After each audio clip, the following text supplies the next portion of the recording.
One of the things, though, that when people would worship this goddess, what they would do is they would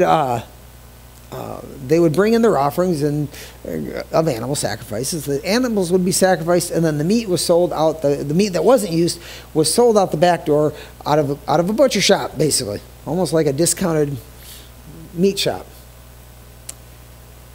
A controversy that happened within the church of Corinth was you had believers who had nothing to do with Diana, had nothing to do with, had never even been affected by that one bit, saw that they could buy discounted meat from that church. Or from that, and it wasn't anything, and meat is meat, so they bought it. But you had within the church of Corinth those who had been saved out said, look, I don't want anything to do with this. How in the world could you even buy that? And don't make me partake of it. So you had two different groups.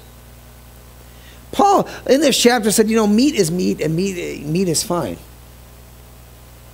But he had to ask. And he wanted them to stop and think about what the meat they were eating was doing. Turn back to chapter 9 real quickly. I know I put that passage up there as well. It's just back one page. Before we comment specifically on these verses, let's look at these. Verse 24, do you not know that those who run a race run all, but one receives the prize? Run in such a way that you may obtain it, and everyone who competes for the prize is temperate in all things. Now they do it to obtain a perishable crown, but we an imperishable crown. Therefore run this, not with uncertainty.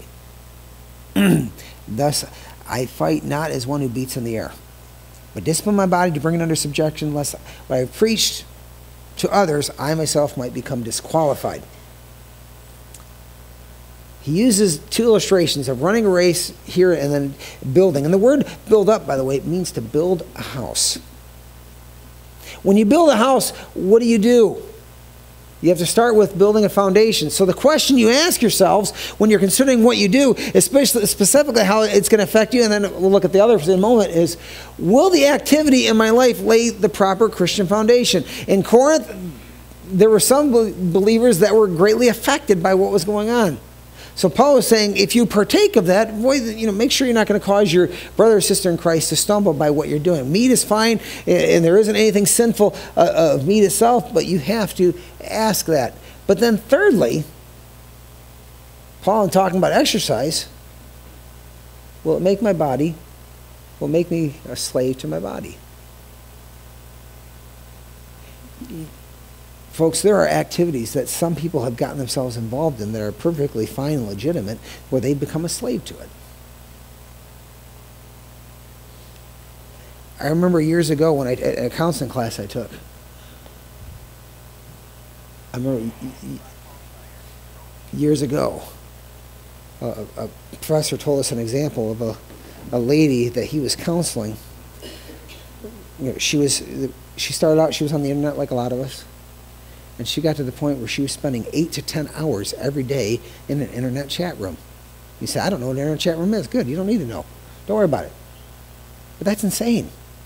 She became a slave to that. And it got so bad that she wasn't able to do any of her daily tasks, and she wasn't able to, and she worked a full-time job on top of it, and she had kids, and the whole thing was crumbling because she brought herself a slave under something that wasn't, there's nothing inadvertently sinful about being on the internet, but obviously we all know we need to be careful, especially those of you who are on it.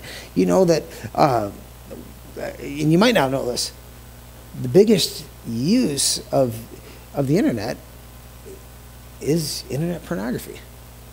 Study after study shows it. Survey after survey shows it. That might be insane and baffling to you and I, but those who study this say that the reason why the technology always gets better is because that industry drives the good technology, or drives the good stuff that we all use. They are trying to develop it better and better so they can get their horrible products out there.